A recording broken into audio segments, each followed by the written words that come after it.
What I've learned from Monki is that you're never too old to play. What touches me especially is his warmth and his pursuit to create a better world and find allies to make that happen. I think the work of Ben is a delicate balance between circus and the need to dive deep in your subject. Welcome to Circus Whispers, the podcast of Tent House for Contemporary Circus in Amsterdam. I'm Maaike Muis, and today I'm joined by two very special guests. Benjamin Kuitenbrouwer, better known as Monki, who spent 4 years as a housemaker at Tent, and Cahit Metin, one of the founders and directors of Tent. Together, we'll reflect on Ben's journey as a housemaker and explore what lies ahead of him in the future. What does it take to grow as a maker? If you're a circus artist yourself, you already know the long and winding road from a concept to a performance. It's a journey full of challenges, breakthroughs, and everything in between. And in this episode, you might hear echoes of your own experience. And, dear listener, if you're not a circus maker, don't worry. This conversation offers a unique peek behind the curtain, revealing the art and process behind the creating of the circus magic. I'm sitting with them in the Tent office kitchen in Amsterdam North, right next to the foyer and the stairs of the Like Minds Theatre. You might catch a bit of the lively background noise. To start, I've asked Ben and Cahit to introduce each other. Oh wow, here we go. This is Cahit Metin. He is, as we are sitting here, one of the directors of Tent. He's also one of my oldest friends. We've known each other for, I think we could round it up to 30 years now. And we've made a lot of things together. Director, performer, acrobat, friend, technician, lovely person. Cahit, same goes for you. Can you please introduce Ben? This is Igor Benjamin Kuitenbrouwer, to his friends known as Ben, and to the circus world known as Monki. A very dear friend, a very old friend, a beautiful person, a creative spirit, a great thinker, a even greater writer, or even greater, I don't know, equally great writer. How did you meet? We met in the youth circus, Circus Elleboog, the youth circus of Amsterdam in those days. I was 16 years old. And I quit as a participant and I volunteered as a junior teacher. And I became one of the teachers of the group that Benjamin was in at that time. Before Benjamin became Monki, his stage debut was as a caterpillar transforming into a butterfly. He was quickly promoted, as Cahit recalls. Because this was a parody on the classical circus act of an animal trainer, and then he got promoted at one point from being the animal that was being tamed to being the animal tamer. So first he was the butterfly and then he tamed the butterfly. And now he got promoted to housemaker for Tent for 4 years. A lot has happened in the meantime, but yeah, in short, yes. That sums it up. Before we go back to Ben, I'd like to take a step back into history, not that far as Elleboog, but how did Ben become a housemaker for Tent? And can you explain what a housemaker is in the first place? Well, since 2021, we started at Tent with offering these development trajectories, which vary in length. So we have the maker for a day, we have makers for a week, makers for a year, makers for 2 years, and makers for 4 years. And Ben became our first maker for 4 years, which is also known as the housemaker, which means that he gets supported. And we start a collaboration for a period of 4 years, which is the entire subsidy period. And in this period, he gets supported on a regular basis, gets a fixed amount of budget each year, and is more or less free to develop creative projects as he likes. And at the same time, we ask for some sort of involvement in the company, like on an artistic level. And what was it artistically that you wanted to collaborate with Ben for 4 years? Because, you say you're friends from way back, but you don't just ask a friend to become a maker. What was it artistically that you wanted to embark on this 4-year journey? Well, he has more to offer than friendship, which is important, but it's not the only thing. Before the 4-year trajectory, we did another trajectory of 2.5 years, which is called Nieuwe Maker, which is another subsidy grant from the Dutch Performing Arts Fund. Yeah, that was the prequel to this housemakership, you could say. And from this experience, we learned that he developed in a really interesting and a very progressive way, which we wanted to continue. Yeah. And when they asked me to be the housemaker, which was really, really wonderful, but also sort of like, I don't know, there was a sort of agoraphobia of this thing of, okay, well, we invite you to be our maker for 4 years. We trust, there was a lot of trust in that first period of like, we don't know exactly what that's going to look like. There was a few expectations. I think there was something about like make at least 3 performances. They can be in different sizes. But at the same time, they were very open of like, hey, you don't need to sort of give us any specifics yet, which I really remember. It was also Corona time. So it was a very interesting time of like, I had just sort of finished this 2-year period.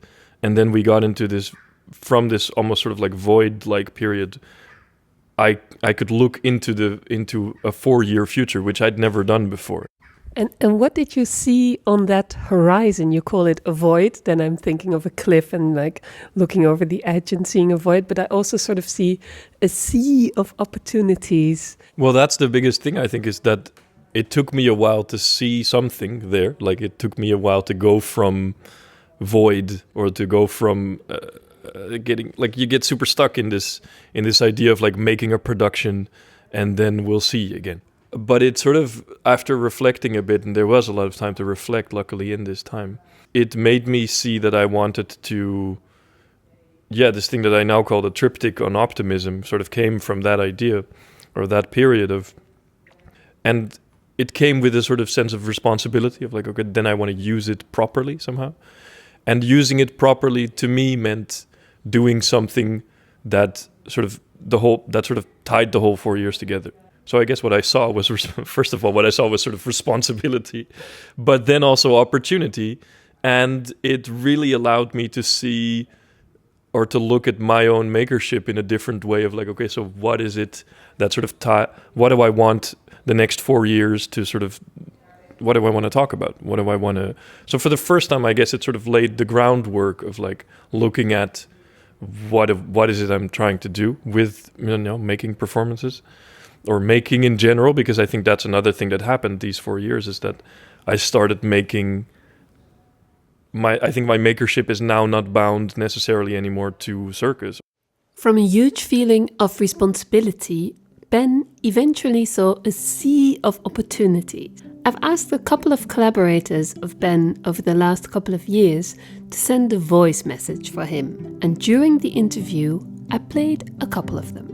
More so than a specific memory of Monki, Ben, I prefer to speak about the memory of a trajectory, an overview a bit, where I have seen him as a student growing through his own artisticity, but mainly also through his own struggle as a human being, discovering whom he is and discovering what he chooses to stand for and not what he is guided to stand for.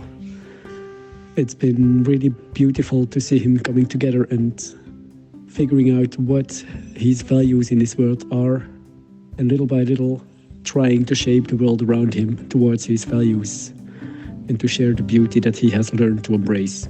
Coming from being a student to being a colleague to being a friend, or actually the being a friend was always present, but it just little and little became more and more accepted as common truth and less as a one-sided feeling. Wow, super. Yes, yeah. I mean, Jesse and I have gone through so much together that it's very touching to hear his perspective somehow. And This is Jesse Huig. He's your former teacher, but also colleague on Soulemonto. He says to become the person with the values you stand for and then shape the world around you. Shall we dive a bit deeper into that? yeah, well, I think it's very true what Jesse said. I guess to me, the work is so personal. The work I make as a maker is so personal that it sort of inherently comes together with, or like sort of runs parallel with how I develop as a person. I guess my sort of nerdy, like reading, thinking, philosophizing sort of like side of things, together with my makership, which is tricky, which has always been tricky to me because it's so. I'm a maker, but I'm also a reader and a writer in some way, and a thinker. Sort of like see things around me, reflect on them, and then try to find a way to sort of use that. What was it like for Cahit as a director of Tent to guide Ben through all these transformations and transitions in the 4-year period? Well, as a thinker and an observer, maybe also of the world around him, I think one of the strong points of Benjamin is to make a translation of his observations and his thoughts into whatever creative output fits best at that moment. It can be music, it can be writing, it can be performing, it can be reflecting on other people's artistic work. So there's a multitude of outputs which originates from this thinking and observing strong side. But with that creative process comes a lot of practical things. There's a money side, there's a planning side, there's a COVID side. Wow, COVID side, yeah, that's where we started from, and that was quite a hurdle to take. We recorded this interview in 2024, but the COVID time memories and all the challenges that came with it were still fresh in our memory. However, Ben managed to conduct Labo weeks in which he experimented with different techniques. He made productions which more or less were performed and cancelled and performed, and one project stood out specifically. Well, if you talk about experimenting, that was very much, Jack was of course very much a sort of very experimental. It was in this very first period. It was sort of, we had done these labos, we had done this sort of like exploring my makership in all these different ways. And then for the first time, the idea was that I would direct something where others would take the stage. For the first time, you not being on stage. Right. And the idea was that this would give sort of way to me observing or sort of like analyzing my makership in a different way, because what happens a lot of the times is that I sort of make through myself, like with myself as an instrument. And that's a nice intuitive process, because I don't have to explain all the time to others what I'm thinking about. But at the same time, I'm sort of limited, quote unquote, to my own capacities. And so it was a very fun sort of exploration, also because then we involved a light designer and a musician that we both also asked to be on stage, next to a juggler that we all three asked to be on stage. Well, I've got a nice quote from the juggler as well. Shall we go there? 1 minute is definitely not enough to answer this question, because Ben has been a very important part in my development as a circus artist, especially the years after graduating, where you suddenly end up in this big circus world, where he took me out of my comfort zone many times. He made me talk on stage, he let me use text and my voice, and he made me love that. He made me decompose my juggling, we analyzed my juggling, and we found a way for people to understand my juggling that normally don't understand juggling. And till this day, this has been super useful for me, and I'm very thankful that he brought me these things that I can still use. Also, I gained a new friend at that time, and I'm very thankful for that. Who did we hear? We heard Lisa van Brakel, which was amongst others, the juggler of Jack that we just talked about. And we worked together a little bit more. She was also part of these labos of Being Benjamin, which is where we did this thing of sort of decomposing her juggling. You saw Ben as a director for the first time. How was Jack perceived by the audience, you, professionals? Well, the interesting thing was that there was very little audience that saw Jack because we were in COVID times. In the process of making Jack, I think this showed also the complexity of the time.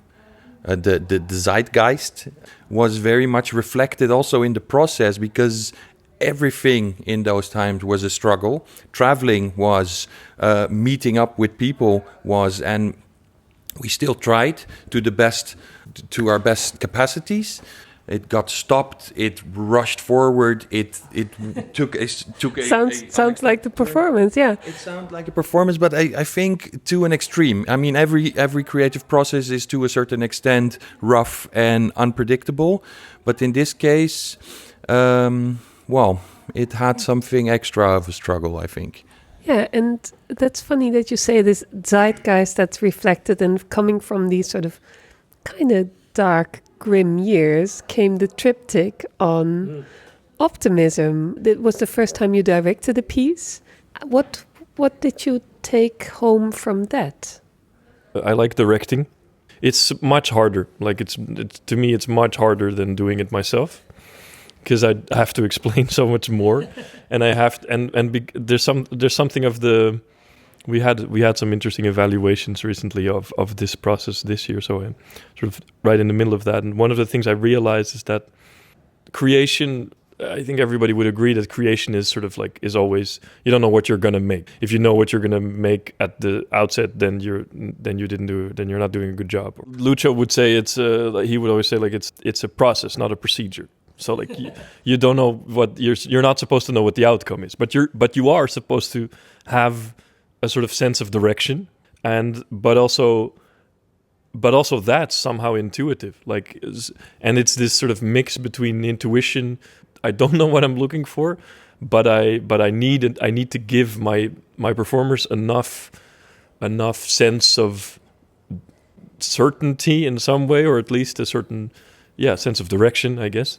That is really tricky to me, or like that I'm very much still learning. But it's a very much sort of like, I don't know, but I know a little bit more than you, and I need to give them the confidence that I know a little bit more than them. And I think that's exactly what you have been, that's part of the development that you've been going through, because the contrast between how that worked out in Jack versus how that worked out in Forever Young, which are like on opposite ends of this 4-year trajectory, it's completely different.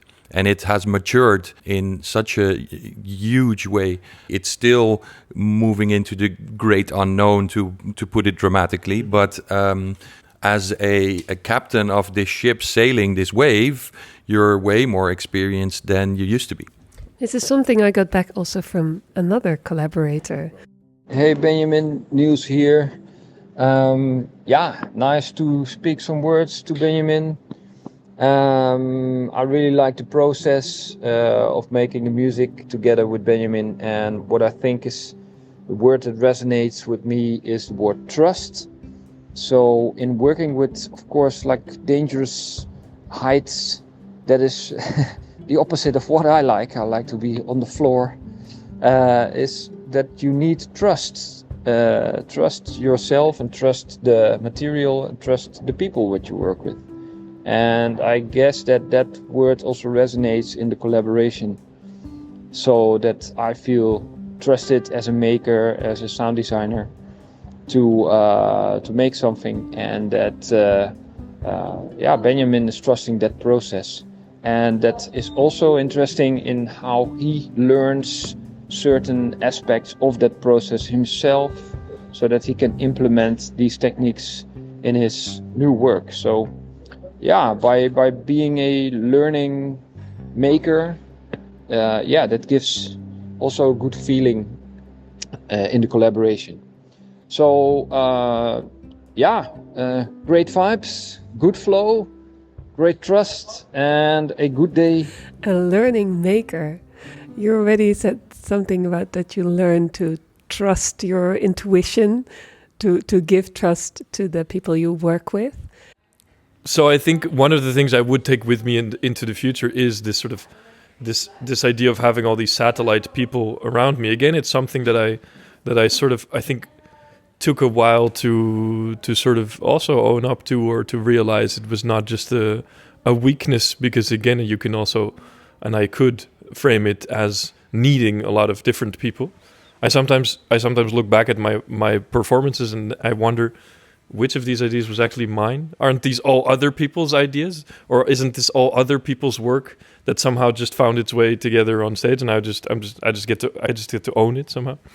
And I think one of the things I'm taking into the future is also this sense of that's just the way that I work, and I'm realizing actually quite recently more and more my own sort of role in that, and my own sort of strength and like my part in it, and that it's quite a big part.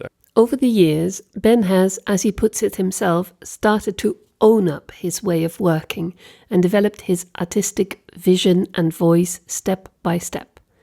This all comes together in his latest project, Forever Young. Like, for example, now we're working on a big production.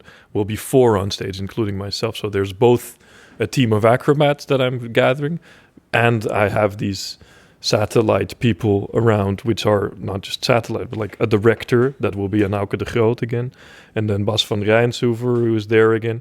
So there's all these people around me that I have to. Yeah, the work is really giving all of them the right amount of space to thrive and to sort of do their work, but also giving again that sense of confidence that I am the one that knows the sort of direction. I'm the wave.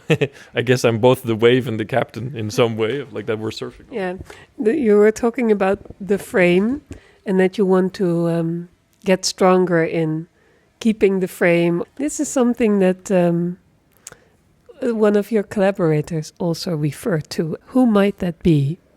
I'm thinking Bas, but let's hear it. You hear someone else first. Okay, here we go. I think Monki is a very generous and intelligent creator. I've had the pleasure of becoming the company's dramaturg the past 5 years. So for his, or I have to say our future, I noticed Benjamin has a strong will in creating both meaningful and intuitive physical shows. And sometimes we struggle finding the right conceptual balance. Ben then tends to get annoyed by the rigid approach I keep towards the concept. So I see it, I think, as my job for the coming shows to convince the Monki that conceptual straightness is the way to creating freely and intuitively. So I wish him all the strength and patience hanging in there with me. Sweet, yeah, very good. Yeah, so that's a good point. Bas and I had an interesting conversation about that recently, where I tend to. Because I recently discovered this thing of like I want to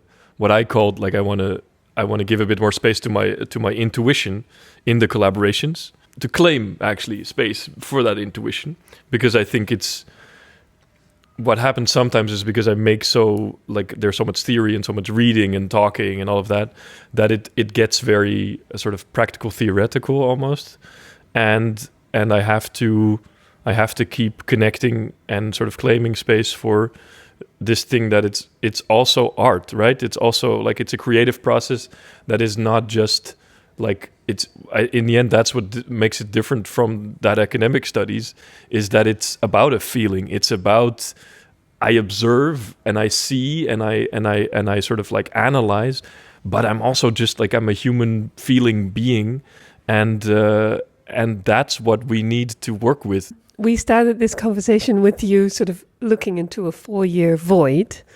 Now you're looking into a much bigger time span, so to say. Well, we never know, but let's say there lies a big future ahead for you. Can you describe what lies ahead for you now? Yeah, let's not talk about a void again. Yeah, funnily enough, nowadays it's much easier for me to, like, there's already plans for 2026, it's crazy how that goes. I've been super lucky to get invited to also be part of the Fast Forward program by the Dutch Performing Arts Funds. And so there's a production coming next year that will probably tour in 25 and in 26 in the summer. In between those, I will probably go to Montreal to do research, to do a research project with a few of the artistic leaders of the Seven Fingers there, and I can already imagine after that.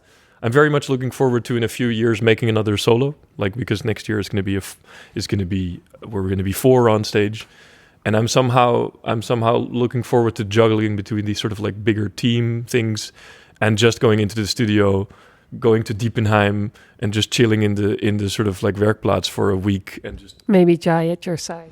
Jai can come at some point, but first it's going to be just me, and then after a few days we can rig the pole better together. And as what we sort of hinted on earlier, that is like that makership has now turned into something that is more than just I make another circus performance and that's it. So I feel, I see how with different people I meet and different collaborations that come that pass and opportunities that pass along, I will just keep doing. I've got a really nice quote from one of your board members. I would like to say that there are many aspects of the artist and human being of Monki that I appreciated. But what touches me especially is his warmth and generosity and his pursuit to create a better world and find allies to make that happen. At the end, no? Beautiful. Yeah, Anna Beentjes, the director of, who has been the director of Codarts Circus for as long as I know, and when I was studying there, she was already the director. There's been artistic directors that came and went, but Anna has always been this sort of like steady sort of basis of that education. She's also now the president of the FEDEC, which is a big European organization. So she's been around, and I'm very lucky that she's the voorzitter, the how do you say that? The president. Also the president of Stichting Monki Business, of the board of our foundation. And this touches me greatly. It's super beautiful what she said. And how is Cahit looking back on these 4 years? It's an end of an era, but I think it's also the time for the next phase. Ben developed his own ideas. He developed his makership. He developed his business side. He developed in the broadest sense. And bottom line is that's the whole goal of this trajectory, to send him out as a developed and grown-up maker, individual, circus person, circus individual. And it seems to be working. I've got one more quote, but I really like to end on this quote, and I hope you enjoy it too. Hey, this is Wendy, former artistic director of Festival Circelo. What I've learned from Monki is that you're never too old to play. And also that playing with other people and sharing these moments makes it even more special. So that's also my wish for Ben for the future. Keep on playing, Ben. So Ben, last question. Will you keep on playing? Yeah, absolutely. Yeah. There's no way. That's the only way, I think. And will it still be circus? Yes. Yeah, very much. Because of also, we've mentioned this, it's so... Yes, our sort of Circus Elleboog was a very sort of social experience. The sense of looking at the world through a different lens, the sense of asking questions, I think, of maybe also of whatever happened inside of that building being sort of like a different world than the sort of like the quote unquote normal world. All of that is so much part of what I believe circus is about, and like how I look at, and it shaped how I look at the world. And so whatever I do, I think I do it through at least a very big part circus lens. Yeah, and so full circle back to Circus Elleboog. Yeah. Definitely. It's also where we as founders of Tent came from. So it's in some way also ingrained in the DNA of Tent. And it still shares values from those days. I think it's part of the reason why we understand each other so well. We grew up together in this environment. In the values of Circus Elleboog. Definitely, yes, yeah. Thanks so much. Thanks. And this brings us to the end of this episode of Circus Whispers. Reflecting on Ben's journey as a housemaker and his collaboration with Cahit has given us a glimpse into the challenges and triumphs that comes with being a creator in the contemporary circus. It's a reminder that growth, both personal and artistic, is rarely linear. It's a series of leaps, stumbles and transformations, much like the circus itself. So whether you're a maker, a dreamer, or simply curious about the art form, I hope this conversation has inspired you to think about your own creative journey and what fuels your passion to keep going. Thanks so much for listening, and a big thanks to Ben and Cahit for sharing their stories and insights with us today. Also big thanks for everybody who sent a voice message. I couldn't use them all, but it was really fun listening to them, and I'll make sure Ben gets to hear them all. And big thanks to Ruud Verraas for editorial advice. I hope you enjoyed this episode. Make sure to subscribe and share it with someone you'd love to hear it. Until next time. Circus Whispers.